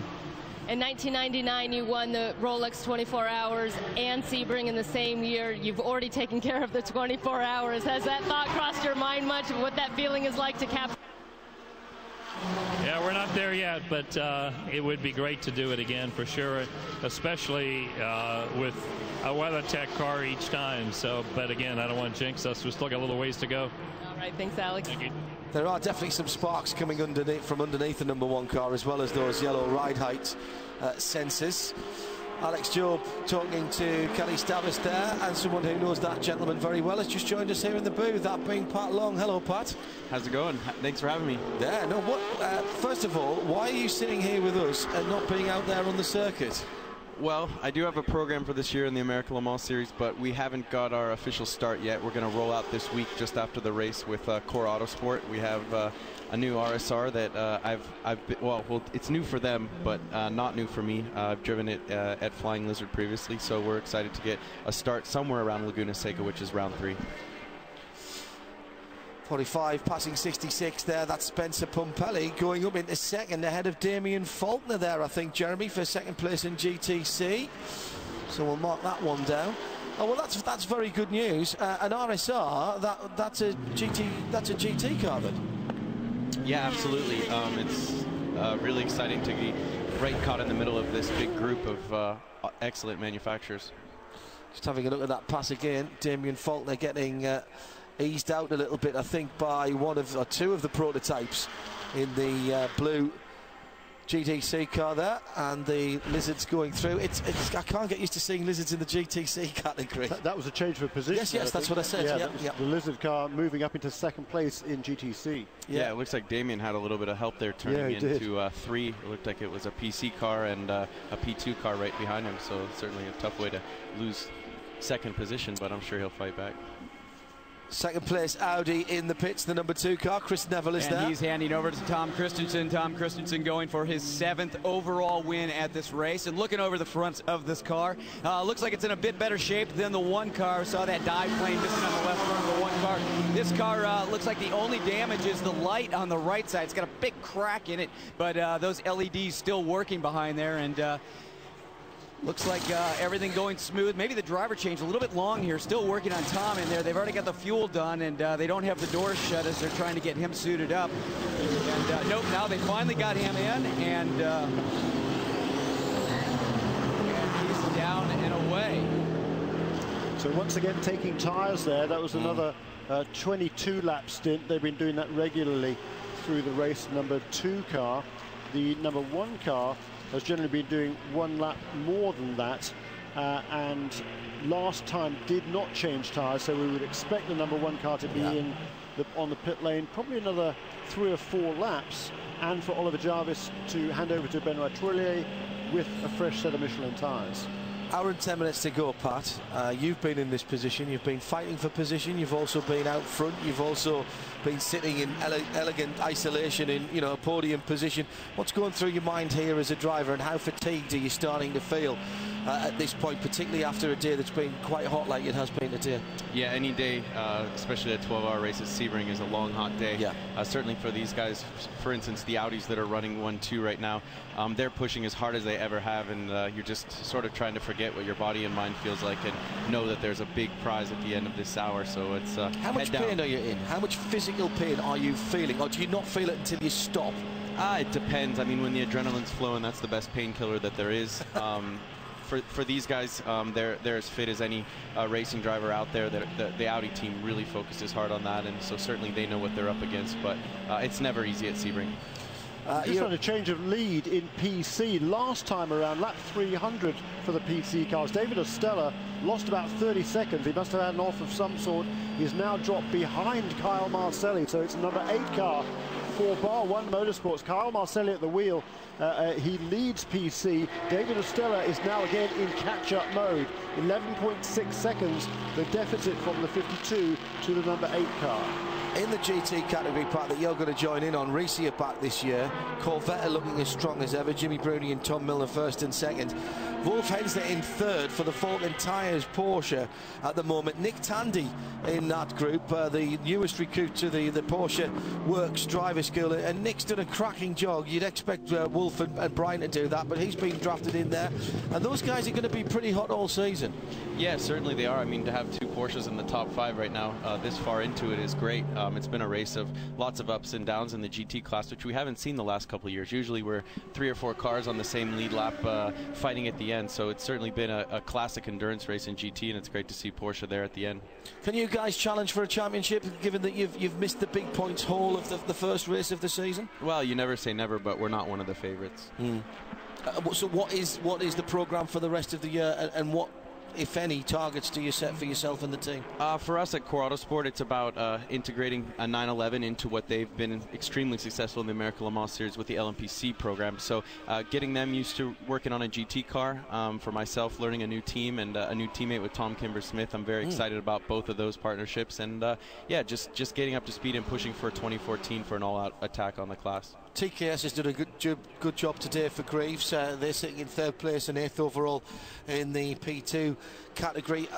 Is this a prelude to something else from Core? Is it the broadening their base? Are they going to stay with the PC? Are they going to focus more in on the GT category? I'm not too sure. At this point, Morgan Brady, John Bennett, these guys are serious racers. When they started this team, it was all about aligning themselves with a manufacturer, and I think that John's a big fan of Porsche, and with that, when we sort of came up with this concept, it was a no-brainer for them. So that was exciting for PMNA, Jens Walter, and certainly for myself as a driver. So we'll see where things develop, but at this point, we're just taking it one step at a time. Yeah, you've got the GT coming online, and John Bennett also, in addition to driving in the PC class here, he's getting some Porsche experience in the GT3 Challenge. Yeah, they bought a Cup car. Core's been running John in the GT3 Cup Challenge, so he did double duty this weekend. He's done a great job, solid in both, but certainly not easy. I know from my 2008 season, going between the 911 and an LMP car is never easy. It's really just understanding that the car is going to move a lot around in the 911 compared to the PC, where it'll be stuck to the rear and not a lot of roll. You want a number of drivers, Pat, that we could talk to in this paddock who have also done duty in the Grand Am series in whatever capacity. Obviously, we become 1 series next year, somewhere around 10 or 11 races. Scott Atherton was with a fabulous array of circuits, because if you just take the ones that we know have got to be there, you've got to start at Daytona, then you've got Sebring, the middle of the year you've got Indianapolis, you've got Petit at the end, you've got Watkins Glen in there somewhere. I mean, that for me, as a spectator and as a broadcaster, is great. From a driver's point of view, to be able to do all of those in one championship. Excited? Very excited. Obviously, there will be a few circuits that don't make it onto the calendar next year. So the big question mark for me is over the street courses: Long Beach, Detroit, Baltimore. I'd love to have all of those. Hopefully, we will. With all of these street races, you know, you get into an environment where people are coming to sports car racing that have never seen it before, and I hope that there's as much of that as possible. Looking at the 552 in the pits, this is Simon Pagenaud bringing the second place P2 car, about to get a new set of the Michelin rubber. Simon Pagenaud out of that car. Yeah, it looks like RHR jumped in for the last stint. Ryan Hunter-Reay, the distinctive multi-coloured helmet. Down goes the Alpina Watches sponsored machine. Fire it and send it, guys. Clear high, Ryan. Clear high, bud. How soon? I mean, we've got an hour and 4 minutes left. That's going to be one pit stop more for most of these guys. So already beginning to think about back timing, when you can take it as soon as you get in that window here. Yeah, and the big question is, will a yellow fall? If it doesn't, it's certainly going to be at least another stop for a lot of these guys. I know the 551 and the 552 have been pushing each other pretty hard here for the last little while, so we'll see where this shakes out after this stop. Yeah, they'll have to make one more pit stop, I think. And the leader is on the pit lane right now. Car number 1, Oliver Jarvis, brings it in. He will also need one more pit stop after this to get to the end of the race. Here now comes the number 1 car, Oliver Jarvis. It will be a driver change as well for the number 1 car, I'm being told, as the Yost mechanics literally crawl all over the car. Chris Neville is down there to report from the Yost pit. Well, the Audi number 1 in pit lane, and I'm down here looking under the back of the car with Charlie Cook, technical director for IMSA, the American Le Mans Series, and they're really looking at the bottom of this car because corner workers have been calling in that they think something is sparking on the bottom of this car, and Audi has been telling them that no, that's the camera and light for the slip sensor on the car, but they've been talking to corner workers, and corner workers said no, something is definitely sparking on the bottom of this car. Charlie Cook said there's no issue with them running that slip sensor camera under there, but he just really wants to make sure that if there is something on that car that is dragging that's potentially not a hazard, he just came up speaking with another official. They just kind of shook their heads, so I don't think they see anything that's potentially going to be dangerous on the racetrack. Let's have a look at the car sparking. Look at the back. Yes, absolutely. The first light at the front is the slip sensor camera, but you can clearly see under their part something to the left towards the rear is catching the ground and sparking quite considerably. Yeah, you know, usually if there's bottoming, it's a wood underfloor that it's going to touch, so obviously it's a rub block which they put there to measure how much the car might be touching or bottoming out on the bumpier circuits like Sebring, but other than a rub block, I don't really know what it could be. Jeremy, do you have any idea? Well, no, I mean, sometimes they'll have little plates in there that measure, there'll be titanium plates or something to measure the height of the depth of the skid block underneath those cars. So it could be that, I guess, but I don't know. Otherwise, it's... Whoa, he's off the road. Well off the road at 7, and almost takes someone else off as he comes back on. I think that was one of the level 5 cars as he came back onto the circuit. That is the change of driver that we mentioned, and well, that was cold tyres, I think, Pat, there. No tyre warmers, of course, and can't stress how difficult it is to come out of the pits and almost tiptoe around for your first lap. Yeah, especially in the prototypes, it's unbelievably difficult. I mean, the low ride height, really stiff springs, it's incredibly difficult to get the heat in the tire. And for these guys, you know, when we're at Le Mans, we run tire warmers, so they're obviously more used to that than this scenario, but never easy in any type of car out here on the track, but certainly the prototypes is that much more difficult. We saw even some of the experienced Alan McNish making that mistake on a couple of days ago in the morning session on Thursday, wasn't it? A big crash. He had it on his outlap on cold tyres, and ironically he just radioed in to the crew about 5 seconds earlier on that outlap to say everything felt really good, the temperatures on the tyres seem to be coming up really well, and then just a few seconds later, oops, well, apparently not. I think that's the plank in the middle of the car that is grounding out, and it's the titanium screws that hold that on that are causing the sparks. Either that or there's something like a cable or something that's hanging down that's from just that light from the camera or whatever it is. That's just banging on the road. I've seen that happen before. It seems to be so consistent of where it's coming from. I think if it's the rubbing blocks, then they've probably worn through more of that jab rock, the underfloor of the car. They really need to, have to, because as we've heard earlier on, there is a minimum depth that has to be at the end of the race. Yeah, no, just to clarify, certainly it wouldn't be a hard bottoming, more of a rub block dragging, or like you said, a link to the camera. Certainly there's two scenarios where it would be, if it was much more of an issue, first of all, it would create a different center of pressure in the aero, but also you'd see much more sparking if it was really a hardcore drag. So it's sort of like when you see a chain on a trailer dragging on the freeway. It's a light spark, but I'm sure it's alarming our corner workers. GTC leader in the pit lane, Kelly Stav.